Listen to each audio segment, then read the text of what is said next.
Hi, Patrick Rourke with MarineMax Clearwater. We're going to take a quick walk through the 2018 420 Fly Galeon. As you step onto the transom, you're going to notice it does have a hydraulic swim platform. The stairs will retract down, which makes easy access on and off the boat while you're in the water.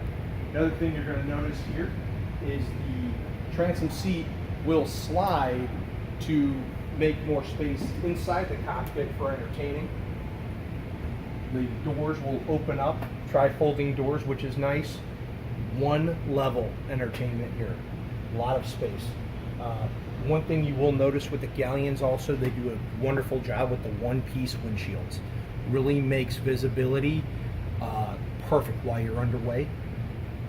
Looking downstairs, you're going to see it does have a forward VIP and then also two other staterooms. So this is a 3-stateroom, 2-head layout on board, which is great for a family with a lot of kids or even 3 couples.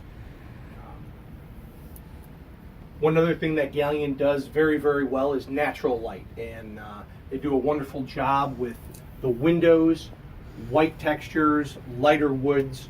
Really kind of opens up the entire boat and makes it seem a lot larger than it is. If we walk up to the flybridge, you're going to notice that it has a starboard side helm. Yep. So lots of seating up here. Large sun pad on the port side. Starboard side helm. Great sun pad seating forward. Large L-shaped seating on the aft deck here. We also ordered this one with a nice bimini on the bridge. Be able to get out of the sun. Come on down, take a look for yourself. MarineMax Clearwater. My name is Patrick Rourke. My cell is 813-909-5064. Thank you very much.